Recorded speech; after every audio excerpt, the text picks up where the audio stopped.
Hello everybody, McFluffy Stuff here, and today I would like to bring to you our Bant Monsters list, or Bant Midrange. Um, for people who have watched us over on Twitch for a while, for people who have seen some of our older YouTube videos, you'll know that I was a big fan of the idea of Bant Monsters, or Bant Midrange, coming out when Ravnica Allegiances hit. I thought that the deck was going to be good, I thought it was going to be a contender. It looked like it had a ton of plays it could make, and after a ton of playtesting, we just never really fell in love with it. It always felt like it was just on the cusp of greatness and just continually fell short. So, after a lot of grueling testing, I have an updated list. For those of you who had seen before, I think I took the video down already, but we had a video a while ago on it. Um, just remember that if you like the deck tech, please hit the like button. Subscribe to the channel to get notified when we make more MTG Arena deck decks. And leave a comment down below if there's any changes you would make to the list. Without further ado, let's get into it. So starting off here, we got 4 Llanowar Elves, 4 Growth Chamber Guardian, 4 Merfolk Branchwalker, 2 Gideon Blackblade, 4 Militia Bugler, 4 Jade Light Ranger, 2 Vivian, Champion of the Wilds, 3 Deputy of Detention, 3 Knight of Autumn, 1 Shalai, Voice of Plenty, 2 Elite Guard Mage, 3 Hydroid Krasis, and for the land package we have 3 Hinterland Harbor, 4 Breeding Pool, 4 Temple Garden, 4 Sun Petal Grove, 4 Hallowed Fountain, 2 Glacial Fortress, and 3 Forests. Now, from some of the changes from our previous lists to now, we have included for the first time the Growth Chamber Guardian. Initially, outside looking in, I really didn't like these. I felt like, the Adept 2, it's just a trap. It is a good mana sink. Everything else about the card to me was just very lukewarm. After playtesting with them enough, I think they are a very solid 2-drop at their worst. They're a 2-mana 2/2 on turn 2, which is fine.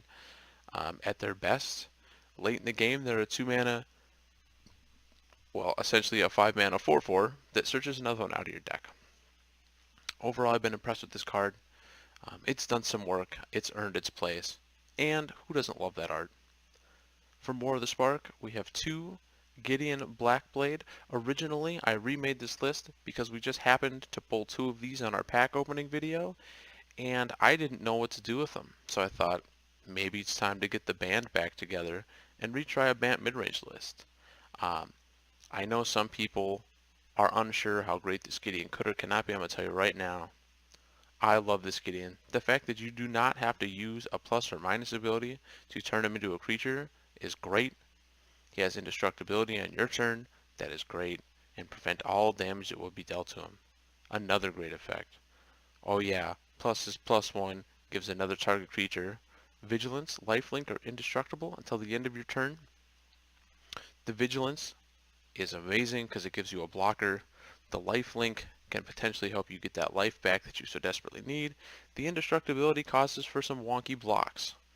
And the -6 to exile target non-land permanent. There's been so many games where we were able to sneak Gideon underneath the radar against control decks. They could not deal with them. They would jam their big scary Planeswalker. Gideon would just eat it after dealing at least 4 points of damage. This card is bananas. I love this Gideon. We have 4 Militia Bugler. Last time we tried to go for a much more meatier deck with a little more raw power behind it.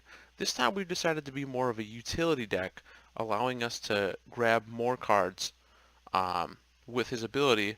So I felt, you know what, this is definitely worth the inclusion. Another card from more of the spark here, Vivian, Champion of the Wilds. I honestly think I could pump these up to 3 and be happy. This is the card I really believe that gave this deck the shot in the arm it needed. You may cast creatures as though they had flash for as long as Vivian's on the battlefield. That is bananas.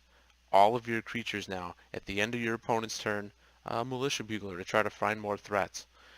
Deputy of Detention as a removal spell. Knight of Autumn with its flex.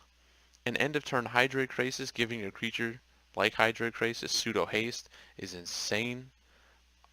This card is bananas. The +1 giving a creature until your next turn, Vigilance and Reach is ridiculous. Allowing it to attack and still block is fantastic. I wish it would maybe pump a little bit, but I think that might have been too much. And the -2 to look at the top 3 cards, exile one face down. As long as it's a creature, you can cast it. That's crazy. There's been so many games where I've been able to minus. Find that Knight of Autumn. Use its flexibleness. Find a Deputy Detention. Have that pseudo removal spell. This card is fantastic. I can't believe this card's only a rare, honestly. This card's bananas. And then for the questionable card here, we got 2 Elite Guard Mage. I'm not really sure how I feel about these quite yet. At 4 mana for a 2/3 flyer, those are bad stats. You're overpaying at that point. Now you gain 3 life when they come into play. That's kind of cute. It can help for things like burn, mono white, even sometimes mono blue, because of the flying also. But the reason why we're trying them right now is because they replace themselves. So at the end of your opponent's turn, flash one in because you have Vivian Readout. Draw a card and gain 3 life. Well, that's okay. Allowing yourself to find a little more gas on your next turn, potentially helping you advance one of your draws. Again, I'm still not sure. It really hasn't been an MVP, but I don't feel like the card's just been completely useless either. And we also have the one of Shalai, Voice of Plenty. Part of me wants 2 of these just because the hexproof, but the other part of me says you can't find it with Militia Bugler. It is 4 mana. The being able to pump your creatures is relevant, but I just think there's better things to do at 4 mana.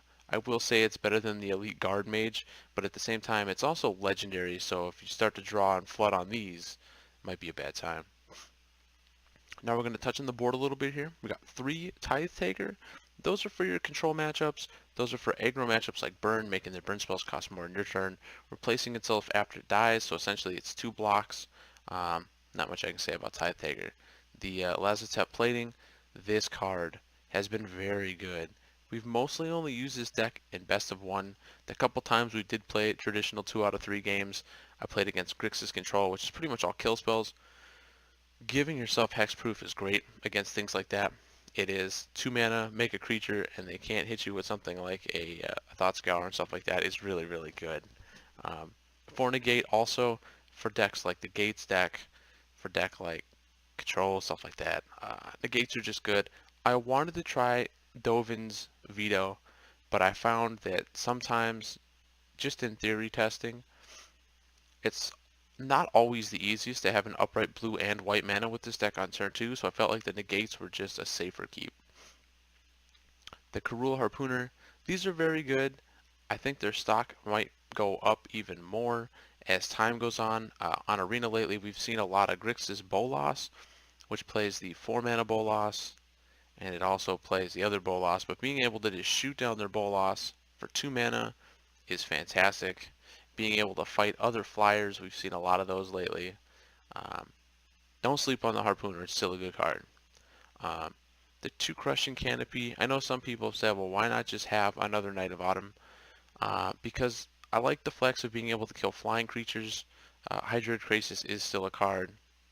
You know, Bolas is springing up in popularity.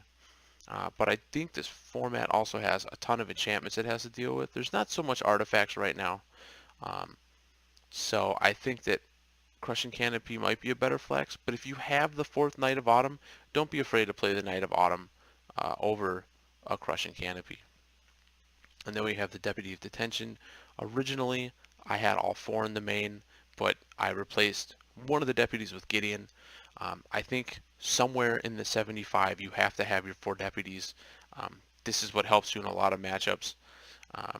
You know, eat their Planeswalker, eat one of their amassed creatures. Deputy Detention will always be somewhere in the 75, and there'll always be 4 of them. Okay, so I think we've touched on everything here. I hope you enjoyed the deck tech. Again, if you did like the video, comment down below if there's something you would change, and subscribe to the channel to get notified when we're uploading deck techs. I'm assuming over the next couple of weeks we're going to be banging out a lot. We have a lot of decks to get through. And we're always trying to, also get help from others. So with that said, I hope you enjoyed the video. Peace.